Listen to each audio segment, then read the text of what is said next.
اللہ الرحمن الرحیم نحمده ونصلی علی رسولہ الکریم اما بعد۔ بھائی بزرگو، دوستو، تھوڑا سا ٹائم ہے اور وہ بھی تیزی سے نکلا جا رہا ہے۔ دنیا میں چھوٹی سی عمر اللہ پاک نے دی، آخرت کے ایک دن کے مقابلے میں بھی کچھ نہیں۔ تھوڑا سا وقفہ، تھوڑا سا موقع اللہ نے دنیا میں دیا ہے، اور کچھ نہیں کہہ سکتے کہ وہ کب ختم ہو جائے۔ ہاں، یہ بات پکی ہے کہ اس کا ختم ہونا ضروری ہے۔ دنیا میں جو بھی آج تک آیا ہے وہ جانے ہی کے لیے آیا، یہاں رہنے کے لیے کوئی نہیں آیا۔ جو بچہ پیدا ہوتا ہے اس کو مرنا ضرور ہے۔ اب کتنا وقت زندگی کا گزر گیا، کتنا بچا ہے، اللہ ہی کو معلوم۔ جو بچا ہے وہ تو اصلی کام پہ ہی چھونک دینے کا ہے۔ اللہ کے پیارے نبی صلی اللہ علیہ وسلم کی دعاؤں میں سے اللہم افردنی لما خلقتنی لہ ولا تشغلنی بما تکفلت لی بہ۔ اے اللہ، مجھے تو اس کے لیے فارغ کر لیجیے جس کے لیے پیدا کیا ہے۔ اے اللہ، اس کے لیے فارغ کر لیجیے جس کے لیے آپ نے پیدا کیا ہے، اور جس کا آپ نے وعدہ کیا ہے، یعنی روزی جس کا آپ نے وعدہ کیا ہے اس میں مجھے زیادہ مت الجھنے دیجیے۔ یہ زندگی اللہ پاک نے دی ہی ہے آخرت کی تیاری کے لیے۔ حضور پاک صلی اللہ علیہ وسلم دنیا میں تشریف لائے، اور حضور صلی اللہ علیہ وسلم آخری نبی بھی ہیں، نبیوں کے سردار بھی ہیں۔ آپ کے بعد کوئی نبی آنے والا نہیں ہے، اور آپ کی امت کو وہ کام دیا گیا جو نبیوں کو دیا جاتا تھا۔ یہ آپ ہم سب اس بات کو کہتے بھی رہتے،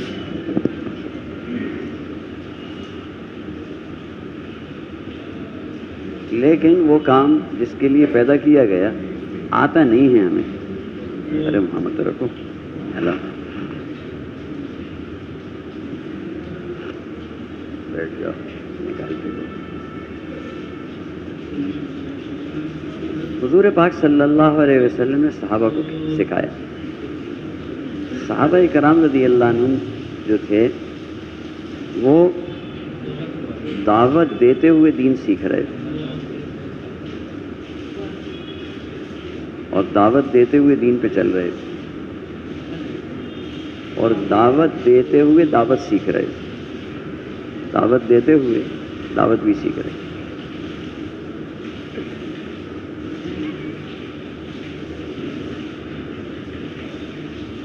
ہم سارے کے سارے جو ہیں وہ بھی سیکھنے والے بن جائیں اور ساری امت سیکھنے والی بن جائے، وہ ہے ایسے۔ مولانا سعید خان صاحب رحمۃ اللہ علیہ نے خط میں لکھا کہ یہ کام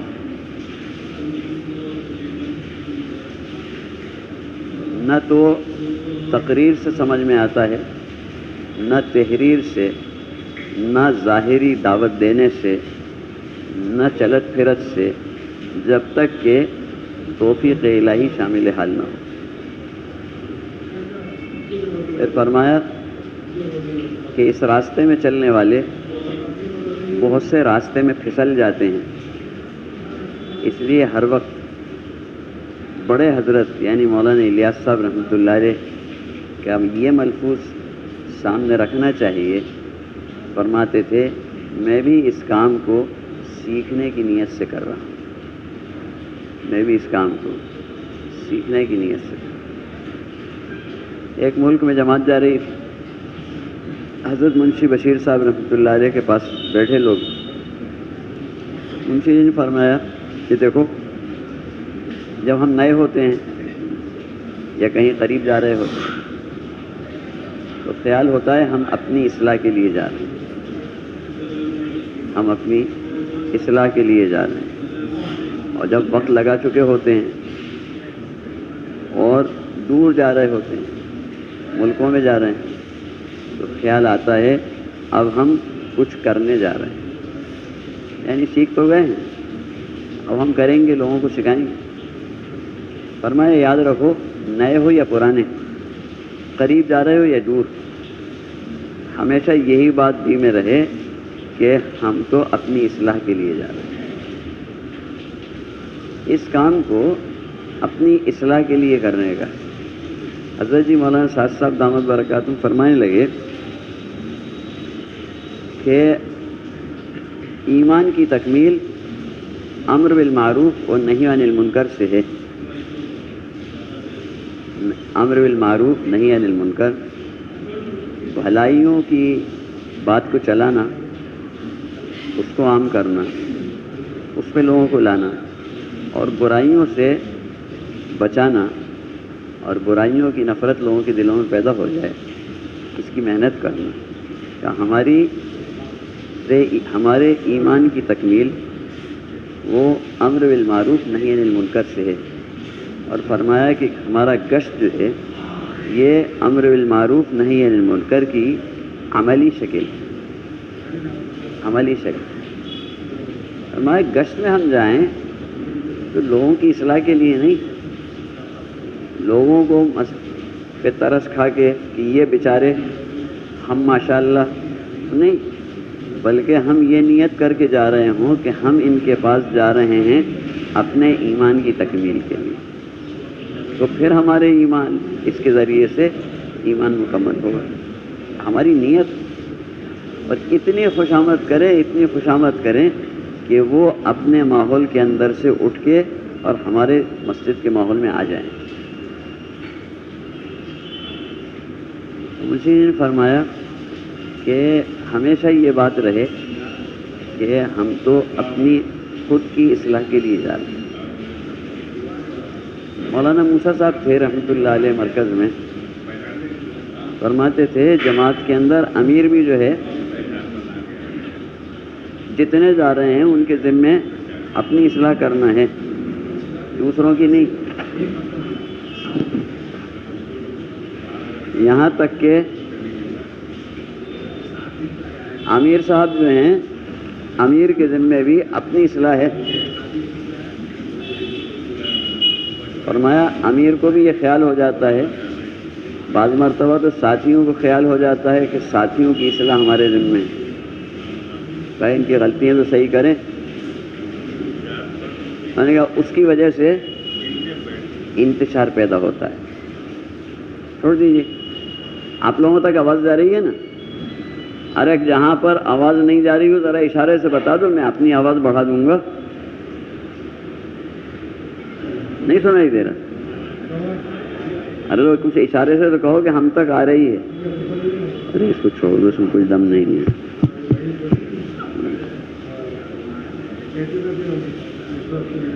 اللہم صلی علی سیدنا محمد۔ تو یوں فرماتے تھے کہ یہ 24 گھنٹے کے ہمارے اعمال جو ہیں، 24 گھنٹے کے ہمارے اعمال یہ ہماری خانقاہ ہیں۔ مشورہ، تعلیم، سیکھنا سکھانا، بیان، اعلان، گشت، تشکیل، سارے جو اعمال ہیں، فرمایا صبح سے شام تک کے اور دن رات کے جو اعمال ہیں ہمارے، یہ ہماری خانقاہ ہیں۔ جو ان اعمال کے اندر لگے گا اللہ کے لیے اور اپنی اصلاح کی نیت سے، ان اعمال کی برکت سے اس کی اصلاح ہو جائے گی، ان اعمال کی برکت سے اس کی اصلاح ہو جائے گی۔ تو ہم میں سے ہر ایک جو ہے اس کے ذمے اپنی ذات کا سدھار ہے اور اپنی ذمہ داری کا احساس ہے۔ دنیا کے اندر اللہ تعالیٰ نے ہمیں ذمہ دار بنا کے بھیجا ہے۔ ہم امام صاحب ہیں تو ذمہ دار ہیں، یہ نہیں ہے، امام بھی ذمہ دار ہے، اور جتنے امام کے مقتدی ہیں ہر ایک ذمہ دار ہے۔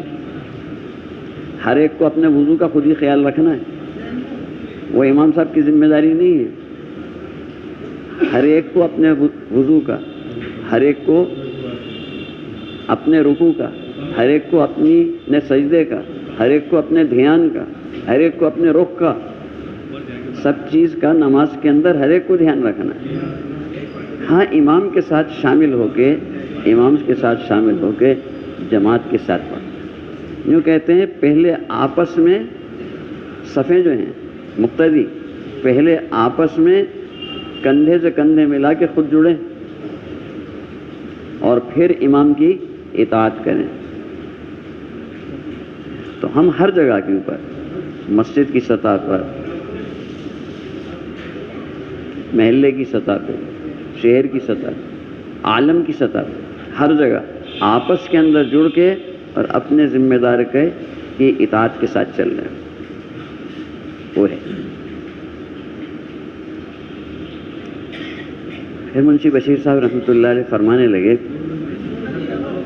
کہ دیکھو اصحاب کہف جو تھے نا، جن کا قصہ سورہ کہف میں ہے، غار والے، فرمایا اصحاب کہف جو تھے وہ اللہ تعالیٰ کے 5 یا 7 مقبول بندے تھے، 5 یا 7 مقبول بندے تھے، اور ان کے ساتھ 6واں یا 8واں ان کا کتا لگ گیا تھا۔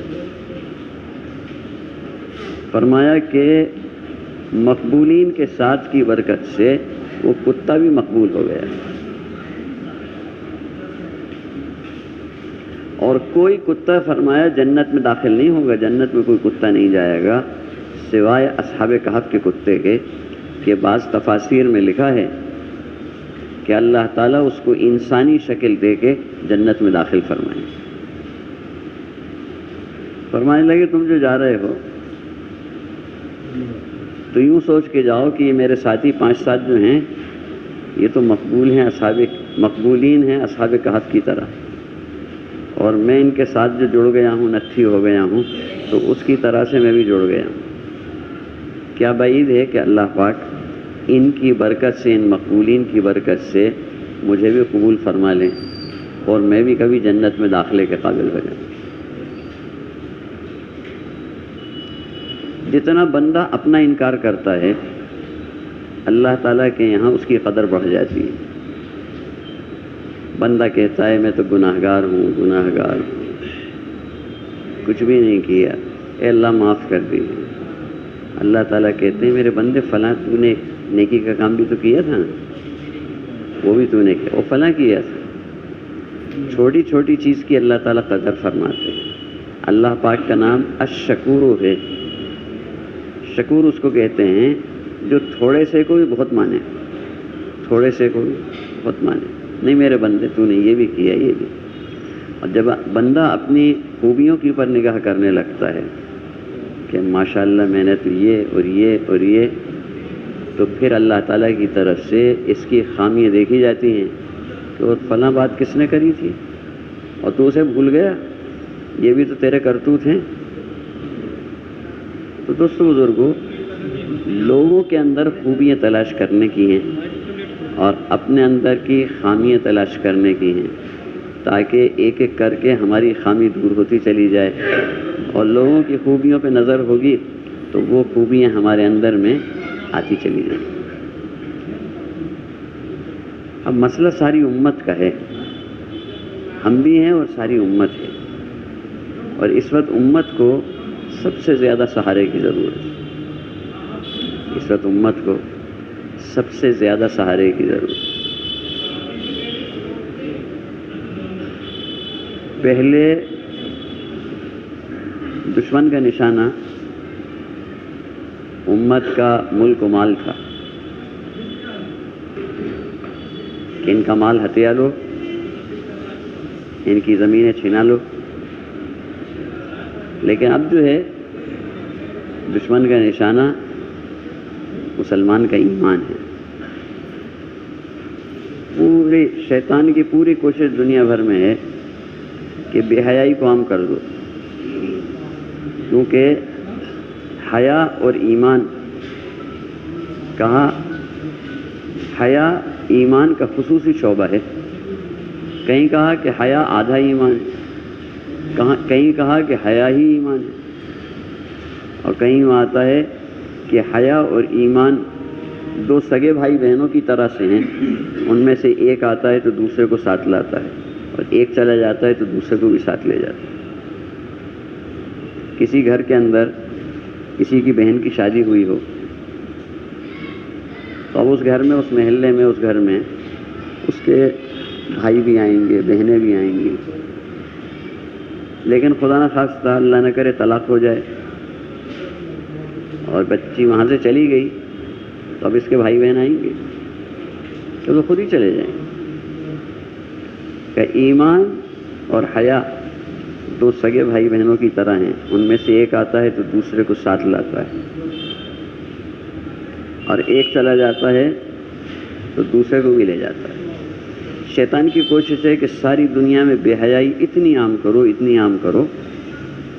جب یہ بے حیا ہو جائیں گے تو ایمان تو خود بخود نکل جائے. اس کے مقابلے میں ہماری کوشش ہے کہ ساری امت کو نمازی بناؤ، ساری امت کو نمازی بناؤ. نمازی بنیں گے تو فحشا اور منکر سے نماز بچانے والی ہے. جو نمازی بنے گا اس کی زندگی سے بے حیائیاں بھی ختم ہوں گی، منکرات بھی دور ہوں گے. اب جب بے حیائی دور ہو گئی تو اس کا ایمان مضبوط ہو جائے گا. حیا آئے گی تو ایمان مضبوط. تو ساری دنیا میں شیطان سے مقابلہ ہے کہ وہ بے حیا بنا کے ایمان سے محروم کرے، اور ہم نمازی بنا کے حیادار بننے کے ذریعے سے ایمان کو پکا کرے.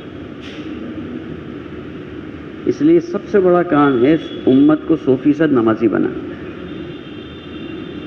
اس میں خود بھی لگنا ہے، سب کو لگانا ہے. حضرت مولانا انعام الحسن صاحب رحمۃ اللہ علیہ فرماتے تھے کہ نمازی بنانے کے لیے ہر جائز طریقہ اختیار کرو، ہر جائز طریقہ اختیار.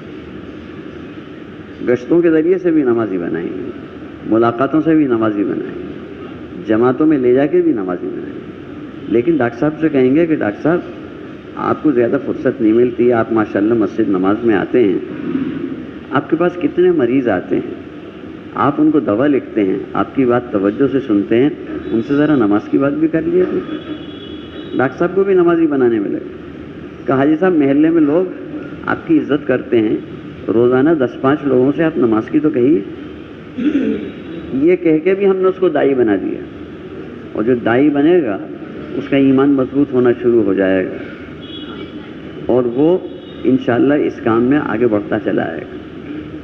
تو 100% امت کو نمازی بنانے کی محنت. نمازی بنانے کے لیے جتنے جائز طریقے ہیں ان کی اجازت ہے، لیکن 2 چیزیں جو ہیں سب سے زیادہ مؤثر ہیں. ایک یہ کہ جس کو جماعت میں لے گئے، جس کو جماعت میں لے گئے انشاءاللہ یہ نمازی بنے گا. آپ چلا نہیں، 4 مہینے نہیں، 3 دن کے لیے بھی لے گئے تو جو سوچتا رہتا تھا اور کہتا تھا کہ انشاءاللہ میں نماز شروع کروں گا اور نہیں شروع کر پاتا تھا، یہ جماعت میں جا کے پڑھے گا نہیں پڑھے گا؟ کہے سے پڑھے گا کہ بغیر کہے پڑھے گا؟ جی اکیلا پڑھے گا، جماعت سے پڑھے گا؟ تو 15 وقت کی تو فرض نمازیں پڑھے گا 3 دن میں. اور جاتے ہی امیر صاحب نے کہا کہ سامان کونے میں رکھ کے اور بھائی 2 رکعت تحیۃ المسجد کی پڑھ لی. تو جس کی کبھی کبھی 5 بھی چھوٹ جاتی تھی نا، اب وہ تحیۃ المسجد بھی پڑھا. اور فجر کا بیان ختم ہوا تو امیر صاحب نے کہا کہ بھائی اب اشراق کا وقت ہو گیا ہے، 2 رکعت کر کے 4 رکعت اشراق کی پڑھ لو، تو اللہ تعالیٰ ایک پورے حج اور عمرے کا ثواب بھی دیتے ہیں اور سارے دن کے کاموں کا ذمہ بھی دے دیتے ہیں. تو جس کی مغرب بھی نہیں ہو رہی تھی یا جمعہ بھی چھوٹ رہا تھا، اب اس نے اشراق بھی پڑھ لی. اور کبھی رات کو نیند کھل گئی اور کسی کو روتے ہوئے تہجد میں دیکھ لیا تو ہو سکتا ہے اس کو تہجد کی توفیق نصیب ہو جائے، نہیں تو کم سے کم احساس تو پیدا ہو ہی جائے. جو 3 دن بھی لگا کے آئے گا انشاءاللہ نماز پڑھتا ہوا آئے گا. اور اگر کچھ مہینے بھی اس کو پابندی سے لے گئے تو ساری زندگی کا کچھ نہ ہو تو نمازی تو بن جائے. اور جس گھر کے اندر تعلیم شروع کرا دی جائے گی اس گھر کے اندر عورتیں نمازی ہو جائیں گی. اور جب مرد نمازی ہو گئے اور عورتیں نمازی ہو گئیں تو بچے تو دیکھا دیکھی میں نماز پڑھنے لگے۔ صحابہ کرام رضی اللہ عنہم کے زمانے میں دین سیکھنے کا طریقہ یہ تھا کہ ہر ایک مسجد میں آتا تھا، مسجد میں آ کے اپنا دین حاصل کرتا تھا، جو علم حاصل کرتا تھا اس پہ فوراً ساتھ کے ساتھ عمل کرنے والا ہو جاتا تھا۔ پھر یہ گھر جاتا تھا تو اس کے گھر والے انتظار میں ہوتے تھے، پوچھتے تھے کہ آپ مسجد گئے تھے کیا لائے، جیسے گھر والے پوچھتے ہیں آپ بازار گئے تھے کیا لائے، تو کہتا تھا کہ آج یہ آیتیں نازل ہوئی، آج یہ حدیث سن کے آئے، آج یہ دعا یاد کری، آج یہ سنت سیکھی۔ تو جتنا علم حاصل کیا تھا وہ گھر والوں کو بھی حاصل ہو جاتا تھا، اور یہ عمل کرنے والا بنا تھا، گھر والے بھی عمل کرنے والے بن جاتے۔ مولانا الیاس صاحب رحمۃ اللہ علیہ فرماتے تھے میرا جی چاہتا ہے کہ مسلمانوں کی ہر بستی ایک مدرسہ بن جائے، جس کا ہر گھر مدرسے کا ایک درجہ ہو، یعنی گھر گھر کے اندر قال اللہ قال الرسول، اللہ کا کلام اور حضور صلی اللہ علیہ وسلم کی حدیث ہر گھر کے اندر ہو، گھر گھر تبدیل ہو۔ اور یوں کہتے ہیں کہ گھروں کے اندر اعمال میں جو پابندی آئے گی اس کے لیے مستورات کے اندر ان کا سفر کرانا ضروری ہے۔ جب تک گھر والی خود نہیں گئی ہیں جماعت میں اس وقت تک آپ کے کہنے سے تعلیم ہوتی رہے گی، اور جب وہ 3 دن بھی لگا جائے گی نا، عورتوں کے دل نرم ہوتے ہیں، جو اثر اللہ معاف فرمائے ہم چلے میں نہیں لیں وہ 3 دن میں اس سے زیادہ اثر لے کے آ جاتی۔ پھر ان کی فکر سے تعلیم ہوگی، ان کے شوق سے تعلیم ہوگی۔ ایک ساتھی کہنے لگا اب ہماری امی کہتی ہیں کہ اور سناؤ نا، اتنی سی تعلیم کرو گے اور پڑھو، کہنے آدھا گھنٹہ ہو رہی ہے، وہ کہتی ہیں اور پڑھو، ان میں زیادہ شوق پیدا ہو جائے، اس سے گھر تبدیل ہو۔ پھر یوں فرماتے ہیں اپنے بڑے کہ مستورات کی جماعت جو ہے وہ اگر چنندہ گھروں کے اندر، متعین گھروں کے اندر جاتی رہی کہ صاحب ہمارے محلے میں فلاں صاحب کیا جماعت ٹھہرتی، تو شرکت کرنے والی جو آئیں گی وہ تعلیم سن کے، بیان سن کے گھر چلی جائیں گی، گھر کا ماحول جیسا تھا ویسا کا ویسے ہی رہے گا۔ ہاں اس کی کوشش ہو کہ ہر گھر کے اندر جماعت کو ٹھہرایا جائے، جس گھر کے اندر جماعت ٹھہر جائے گی اس گھر کا ماحول بدلنا شروع ہو جائے۔ ایک مرتبہ وہ اپنے گھر کو تبدیل کریں گے، بھئی جماعت آ رہی ہے، اس کے حساب سے وہ تبدیلی وقتی نہیں ہو سکتا ہے کہ اس جماعت کی برکت سے وہ مستقل تبدیلی ہو جائے۔ تو گھر گھر کے اندر جماعتوں کو ٹھہرانا، اور ہر عورت کا کچھ نہ کچھ وقت اللہ کے راستے میں لگوانا، یہ اہم چیز۔ اور گھر کی تعلیم جو ہے یہ ماحول معاشرے کو بدلنے والی چیز ہے۔ مولانا الیاس صاحب رحمۃ اللہ نے فرمایا دین کی عمومی تعلیم و تربیت کا جو طریقہ ہم اپنے اس کام کے ذریعے رائج کرنا چاہتے ہیں، چالو کرنا چاہتے ہیں، صرف وہی طریقہ حضور صلی اللہ علیہ وسلم کے زمانے میں رائج تھا، یعنی مسجد سے دین سیکھنا اور اپنے گھر والوں کو جا کے دین سکھانا، اور اسی طرز سے وہاں عام طور پر دین سیکھا اور سکھایا جاتا تھا۔ بعد میں جو اور طریقے اس سلسلے میں ایجاد ہوئے، مثلاً تصنیف و تالیف اور کتابی تعلیم وغیرہ، ان کو ضرورت حادثہ نے پیدا کیا، جو نئی ضرورت پیش آئی اس کی وجہ سے مدرسوں کی ضرورت پڑ گئی، اسلام پھیل گیا ملکوں کے اندر، اب علماء کی ضرورت تھی تاکہ وہاں پر پڑھ کے اور لوگوں کو دین سکھائیں، دین سکھانے والے بنائیں، تو اس کے لیے اس کی ضرورت پیش آئی۔ مگر اب لوگوں نے صرف اسی کو اصل سمجھ لیا ہے اور حضور صلی اللہ علیہ وسلم کے زمانے کے طریقے کو بالکل بھلا دیا گیا ہے۔ فرمایا حالانکہ اصل طریقہ وہی ہے اور عمومی پیمانے پر تعلیم و تربیت صرف اسی طریقے سے دی جا سکتی ہے۔ جتنے مدرسے دنیا میں اس وقت ہیں اللہ تعالیٰ ان کو باقی بھی رکھے اور ان کو ترقی بھی نصیب فرمائے، لیکن اس کے دگنے نہیں اگر 100 گنا بھی مدرسے ہو جائیں تو ساری امت کے لیے کافی نہیں. میں امت کو دین کی تعلیم و تربیت اسی طریقے سے ساری امت کو دی جا سکتی ہے جس طرح سے شروع زمانے کے اندر حضور صلی اللہ علیہ وسلم کے زمانے میں، صحابہ کے زمانے میں. اس کے لیے ہر مسجد کی آبادی ضروری ہے کہ مسجدیں اعمال سے 24 گھنٹے آباد ہوں، اور علماء کی خوشامد کی جائے کہ علماء مسجد کے اندر وقت دیں، اور ہم لوگوں کو جو ترغیب دے دے کے مسجد میں لاتے ہیں، لا کے ان کی تعلیم کرا کے، تعلیم میں بٹھا کے، پھر ایمان کے حلقے میں بٹھا کے ایمان کی آخرت کی بات کر کے، ترغیب دے کے، تشکیل کر کے، پھر ان سے یہ بھی کہیں گے کہ بھائی مفتی صاحب بیٹھے ہیں، مولوی صاحب بیٹھے ہیں، دین کی بات کچھ سیکھ کے جاؤ، ہر ایک تک پہنچے.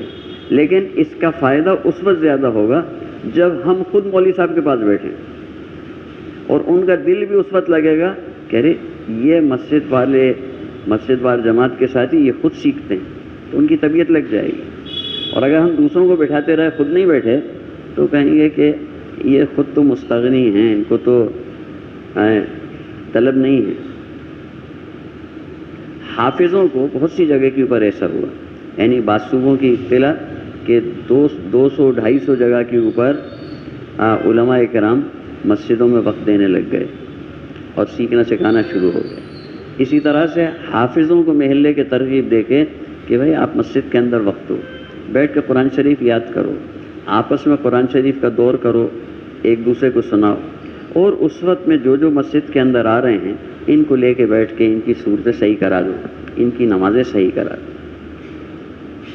امت جو ہے اس وقت میں ہم جہاں پہ ہوتے ہیں نا، جہاں مسجدوں میں لاؤڈ اسپیکر پہ اذانیں ہو رہی ہیں اور ماشاءاللہ ٹوپیاں دکھ رہی ہیں، داڑھیاں دکھ رہی ہیں، اور نماز سے مسجد بھری ہوئی دکھ رہی ہیں، تو ایسا معلوم ہوتا ہے کہ اللہ کا احسان ہے، اسلام قائم ہے. لیکن اگر علاقوں کے اندر نکلو، علاقوں میں نکلو، تو پھر وہاں جا کے معلوم ہوتا ہے کہ امت کا کیا حال ہے. ایک جماعت افریقہ کے اندر چل رہی تھی، شاید لائبیریا میں. وہاں سے انہوں نے خط لکھا کہ یہاں پہاڑ کے کنارے ہی کنارے، پہاڑ کے دامن میں میلوں مسلمانوں کی بستیاں چلی گئی. کوئی ایک عالم نہیں جو مسئلہ سے بتا دے، اور کوئی ایک آدمی نہیں جو ان کو کلمہ یاد کرا دے. اور خنزیر کے علاوہ سب کھا لیتے ہیں. بندر ذبح کر رہے، کتا ذبح کر رہے. کہنے لگے ایک جگہ معلوم ہوا کہ فلاں جگہ شکار کا گوشت ملتا ہے، جنگلی جانور کا گوشت. کہنے لگے ہم نے سمجھا کہ چلو ہرن وغیرہ کا گوشت تو ہم بھی لے آئیں جماعت کے لیے. کہنے لگے وہاں گئے تو دیکھتے کیا ہے کہ ذبح کیا ہوا بندر لٹک رہا ہے. ان سے کہا رہے بھائی یہ کیا ہے، یہ تھوڑی کھایا جائے. کہنے لگے نہیں ہم تو مسلم ہیں، ہمارے اپنے یہاں پگ حرام ہے، اس کے علاوہ تو سب کھا سکتے ہیں. نہیں جانتے. ساری دنیا کے اندر حالات. ایک جماعت عربوں کی چلی سعودی عرب میں ربع الخالی علاقہ جو ہے، سڑکیں نہیں ہیں، کا پورا سفر ہم نے 4 ویل پہ کیا. وہاں عرب قبائل ملے جو اونٹ پالتے ہیں، بکریاں چراتے ہیں. عرب کہنے لیں ان کو کلمے یاد نہیں تھے، کلمے یاد نہیں. اور اپنے ابھی یہ بلاسپور کے پاس اکلترا ہے، اکلترا کے پاس جماعت چل رہی تھی کہ ہم ایک گاؤں میں پہنچے، مسجد میں تالا ڈالا تھا. ہم نے کہا بھائی مؤذن صاحب کہاں ہیں؟ کہ صاحب مؤذن تو کوئی نہیں ہے. نے کہا بھائی تالے کی چابی کس کے پاس؟ وہ تو منگا دو. کہنے لگے فلاں صاحب تھے، ان کے پاس رہا کرتی تھی، ان کا تو انتقال ہو چکا ہے، ہو سکتا ہے ان کی بیوی کے پاس ہو. کہنے لگے وہاں سے آدمی بھیجا تو ان کی بیوی کے پاس سے چابی مل گئی، تالا کھولا. کہنے لگے جب ہم تالا کھولنے لگے تو غیر مسلم لوگ وہ آ کے جمع ہو گئے. تو ہمیں تھوڑی تشویش ہوئی. ہم نے کہا بھائی کیا بات ہے، آپ لوگ کیسے آئے؟ کہہ لیں نہیں کچھ بات نہیں، ہم نے سوچا کہ آپ کے ادگھاٹن میں ہم بھی شریک ہو جائیں۔ ہم نے کہا کہ کیسا ادگھاٹن؟ کہہ لیں ہماری تو ساری عمر ہو گئی، آج تک ہم نے اس مسجد کو کھلتے ہی نہیں دیکھا۔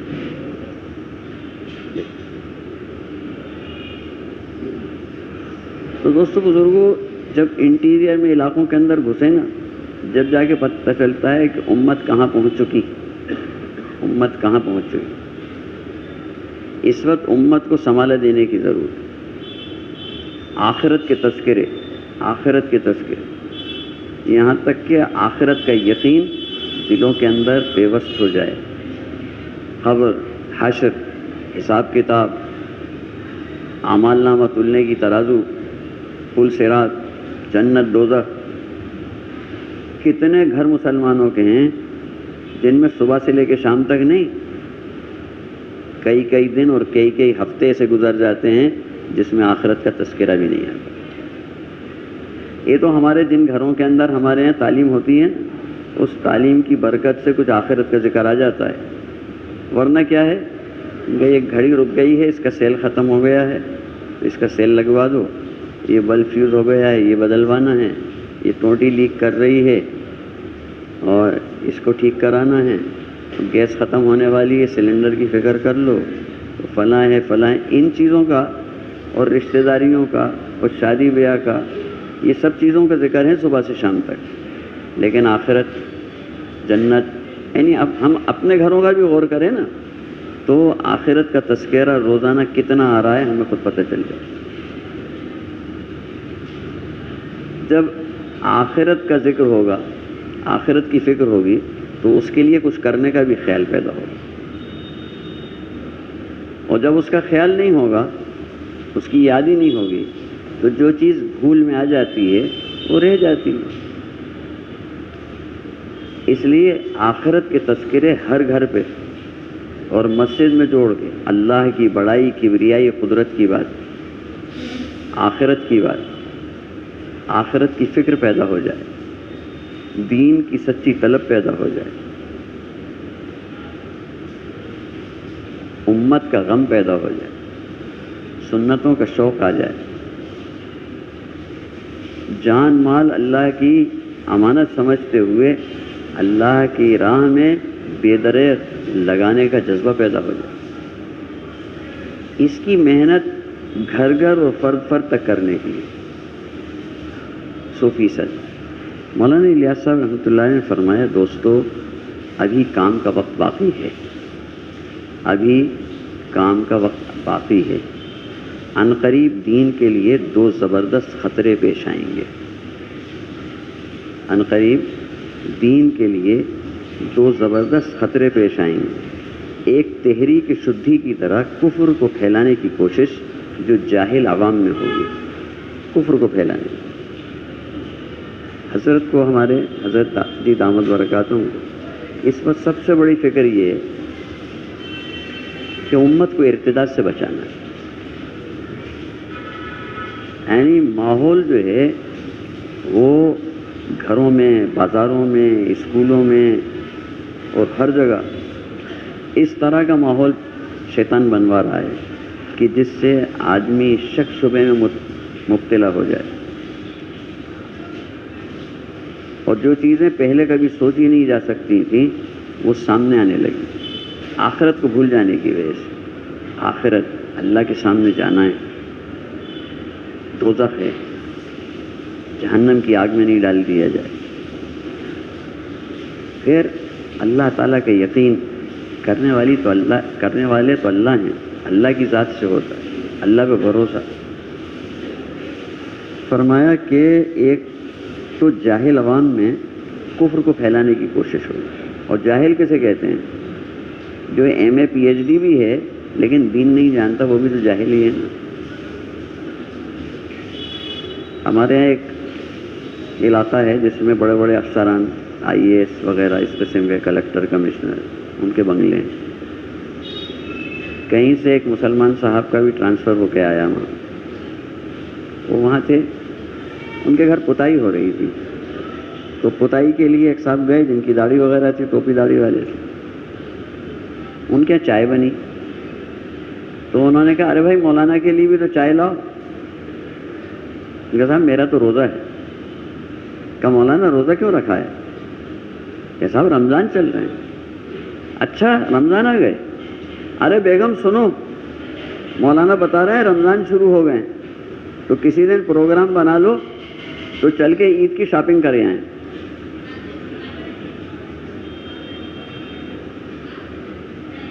آدمی پڑھا لکھا شمار ہو رہا ہے لیکن جہالت کی پستیوں کے اندر ہے، جانتے ہی نہیں. فرمایا کفر کو پھیلانے کی کوشش جو جاہل عوام میں ہوگی.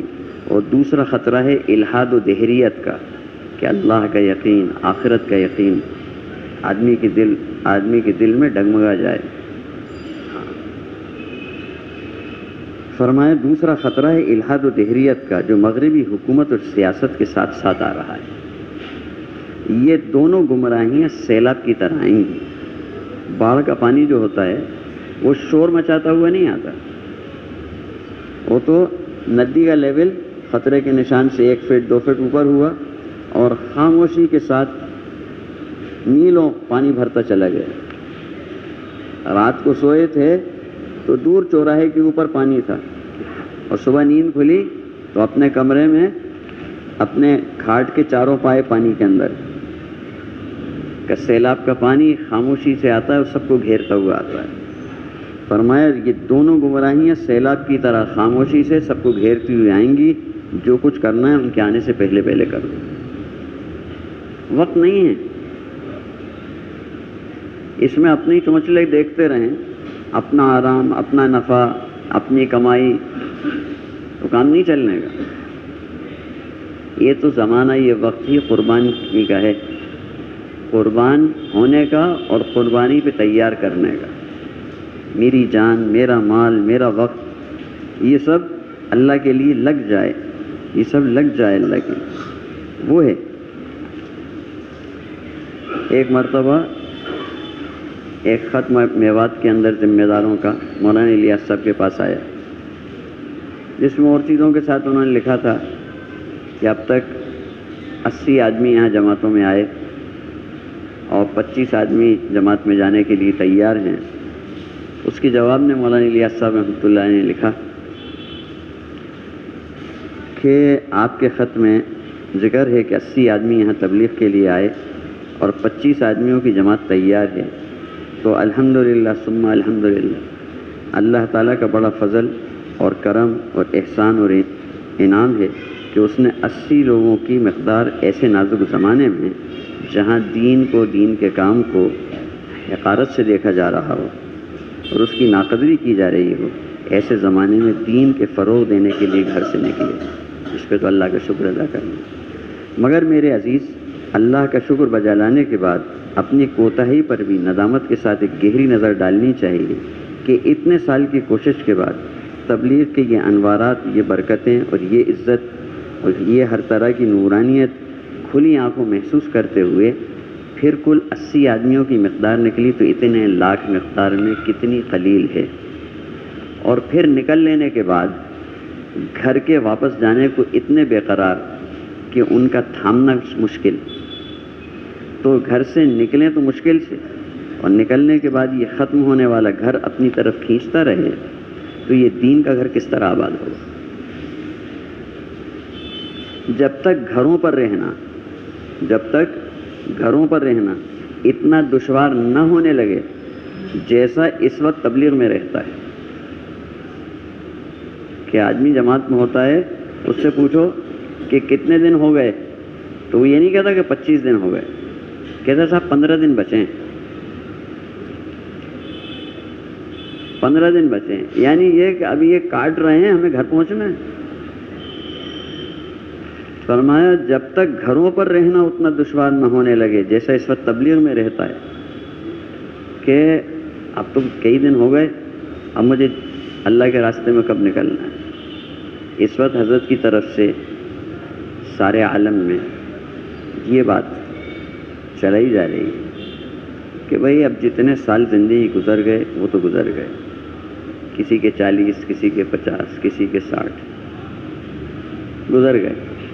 اب جتنے تھوڑے سے بچے ہیں اس کے لیے تو آدمی ٹھان لے کہ ہر سال 6 مہینے اللہ کے راستے میں لگا، ہر سال 6 مہینے۔ حضرت عبداللہ ابن مبارک رحمۃ اللہ علیہ، جو امام بخاری رحمۃ اللہ علیہ کے استادوں کے استاد ہیں، سال میں 6 مہینے حدیث شریف پڑھاتے تھے اور 6 مہینے اللہ کے راستے میں پھرتے تھے، 6 مہینے اللہ کے راستے میں پھرتے تھے۔ اور اپنے کپڑوں سے دھول جھٹک کے اس کو جمع کرتے جاتے تھے۔ وہ دھول مٹی اتنی ہو گئی تھی کہ اس کی کئی ایک اینٹیں بن گئی تھیں۔ پھر وصیت فرمائی تھی کہ ان اینٹوں کو، کچی اینٹیں، ان اینٹوں کو میری قبر میں لگا دیں، سال کے 6 مہینے۔ اور صحابہ کرام تو ایسے نکلتے تھے کہ بعض تو نکلنے کے بعد برسوں واپس ہی نہیں لوٹے، یہاں تک کہ حضرت عمر رضی اللہ عنہ کو آرڈر نکالنا پڑا کہ بھئی ہر آدمی اتنے دن کے بعد تو ایک چکر گھر کا لگائے، چاہے ایک دن ایک رات کے لیے آئے اور پھر چلے جائے، وہاں آئے۔ صحابہ کرام رضی اللہ عنہ جو تھے وہ دنیا کے کام بھی دین کو سامنے رکھ کے، آخرت کو سامنے رکھ کے کر رہے کہ بھئی اس کام سے جو میں کرنے والا ہوں، کر رہا ہوں، اس سے میرا آخرت کا کیا فائدہ ہوگا؟ آخرت کا کوئی فائدہ ہوگا؟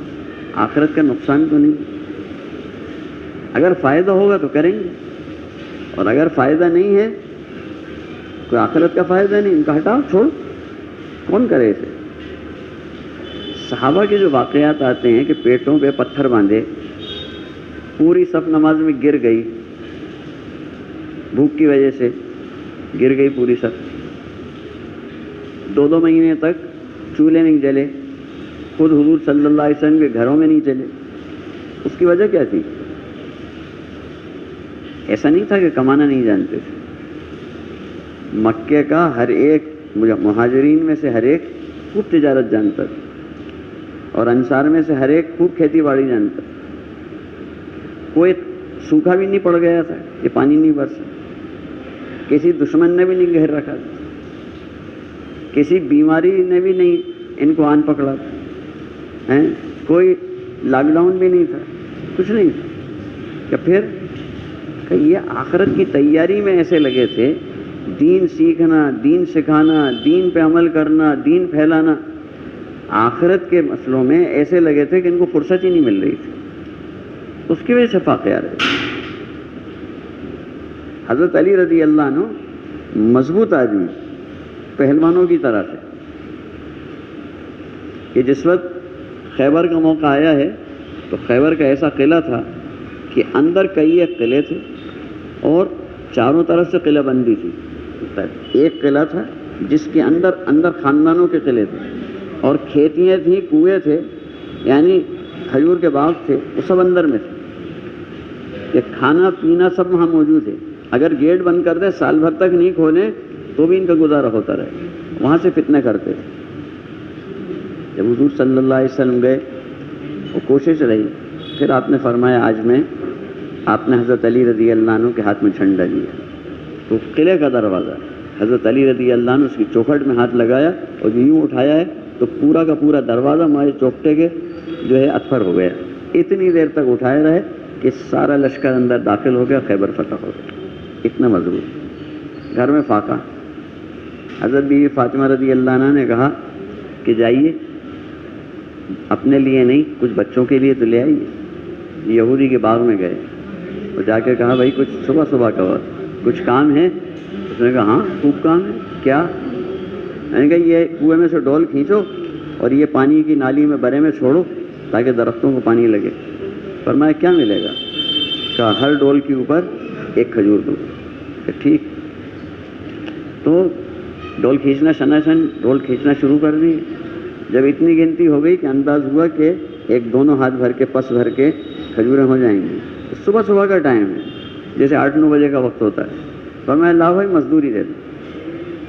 اس نے کہا مزدوری؟ صبح کون مزدوری مانگتا ہے؟ ارے سارا دن پڑا ہے، میرے بغیچے میں کام بھی خوب ہے اور تم جوان بھی خوب ہو، تو کام کرو، میں دوں گا۔ فرصت نہیں۔ اس نے کہا ہر ڈول کے اوپر 2 کھجوریں دوں گا۔ فرمایا ہر ڈول کے اوپر اتنی ساری بھی دو جو ٹائم نہیں ہے، ہم تو بڑے کام میں لگے ہیں، جلدی سے مزدوری دے دو، ایک وقتی حاجت آئی تھی اس لیے ہم آ گئے، ہم جا رہے ہیں۔ صحابہ آخرت کو سامنے رکھ کے دنیا کے کام کرتے ہیں۔ اللہ معاف فرمائے، آج ہم دین کا کام بھی دنیا کو سامنے رکھ کے کرتے ہیں۔ صاحب ہمارا تو کولروں کا کام ہے، اے سی کا کام ہے، ابھی صاحب گرمی کا سیزن چل رہا ہے، ابھی تو فرصت نہیں ہے، بارش میں سردی میں اس وقت لگا لیں گے صاحب چل کہاں، ہمارا تو روئی کا کام ہے، ابھی تو رضائی گدے بھرے جا رہے ہیں، سردیاں چل رہی ہیں، ابھی سیزن کا ٹائم ہے صاحب، گرمی میں لگائیں گے چل۔ صاحب ہم تو ٹرکوں پہ چلتے ہیں، بارش میں بہت سی گاڑیاں کھڑی ہو جاتی ہیں، اس وقت فرصت رہے گی اس وقت لگا دیں۔ ہماری دکان ہے، آخر مہینے میں گراہکی کم رہتی ہے تو صاحب چوتھا ہفتہ لکھ لو 3 دن کے لیے۔ ابھی تو ہم نے اپنا سارا نظام جو ہے نا، وہ بھی دین کی محنت بھی دنیا کو سامنے رکھ کے بنائی ہوئی۔ وہاں کہہ رہے ہیں کہ اس وقت تک فرمایا یہ دین کا گھر کس طرح آباد ہوگا جب تک گھروں پر رہنا اتنا دشوار نہ ہونے لگے جیسا اس وقت تبلیغ میں رہتا ہے، اور جب تک تبلیغ سے واپس جانا اتنا طبیعتوں پر بھاری نہ ہونے لگے جیسا اس وقت تبلیغ کے لیے نکلنا دشوار ہے، اور جب تک تبلیغ کے لیے 4 مہینے ملک در ملک پھرنے کو جزء زندگی بنانے کی کوشش کے لیے پورے اہتمام کے ساتھ آپ لوگ کھڑے نہیں ہوں گے، اس وقت تک قومیت صحیح دینداری کا مزہ نہیں چکھے گی اور حقیقی ایمان کا ذائقہ کبھی نصیب نہیں ہوگا۔ تو ہر مسلمان کو 4 مہینے کے لیے تیار کرنا ہے، جو ابھی نماز بھی نہیں پڑھتا نا اس کو بھی 4 مہینے کے لیے تیار کرنا، اس لیے خود بار بار لگانے پڑیں گے۔ نظام الدین کے اندر قوائف آتے ہیں جماعتوں کے، بیرون کی جماعتوں کے، اس میں ایک صاحب کا آیا کہ 41 مرتبہ 4 مہینے لگائیں، 4 مہینے 41 بار لگائیں۔ اور میاں جی عظمت صاحب آیا 44 مرتبہ 4 مہینے اور 6 مہینے، 44 مرتبہ پیدل 4 مہینے لگائے۔ کہنے تمہارے بھوپال میں آتے تھے، اجتماع میں سب جمع ہوتے تھے، پھر وہاں سے جماعتیں بنتی تھیں، کسی سال بھوپال سے بمبئی پیدل، بھوپال سے حیدرآباد پیدل، کبھی کلکتہ پیدل، کبھی بھوپال سے دلی پیدل، کہاں مدراس پیدل گئے، 6 مہینے کا سفر تھا، بھوپال سے مدراس پیدل 6 مہینے۔ تو دوستو بزرگوں، اصل کیا ہے کہ ہمارا اصلی کام یہ بنے، ہماری سوچ، ہماری فکر سب اس پہ لگے، اور اللہ تعالیٰ کی مدد جو ہے وہ اجتماعیت پہ ہوتی ہے، مشورے سے چلنا۔ کہ ایک مرتبہ اگر رائے دی تو وہ تو رائے ہے، اور رائے کو دہرایا، دوسری یا تیسری مرتبہ دی، وہ رائے پہ اصرار ہے کہ ہماری رائے صحیح ہے، اسی کو سنو نا، اس کو مانو۔ ہاں نہیں، ہم رائے تو کھل کے دیں گے لیکن چلیں گے مشورے سے، مشورے سے۔ یہ نہیں کہ ہماری رائے نہیں مانی تو ہم کنارے ہو گئے۔ مولانا سعید خان صاحب رحمۃ اللہ نے فرمایا جب اس کام کو کرو گے تو تانے دیے جائیں گے، اور غیر نہیں اپنے تانا دیں گے، اور فرمایا زبان کا گھاؤ تلوار کے گھاؤ سے زیادہ گہرا ہوتا ہے۔ پھر فرمایا پھر شیطان آئے گا اور کہے گا دین کا کام تو ہے، دین کا کام ہے، ہم خود کر لیں گے الگ۔ فرمایا سن لو، جس نے سب سے جڑ کے نہیں الگ کرنے کی سوچی، اس نے کام کے اندر توڑ پیدا کر دیا اور امت میں تفریق ڈال دی، اور جو امت میں تفریق ڈالے اس کو جنت کی خوشبو بھی نصیب نہیں ہو۔ تو سب سے جڑ کے، سب کو جوڑ کے، قربانیوں پہ چل کے، قربانیوں پہ تیار کر کے چلنا، وہ ہے۔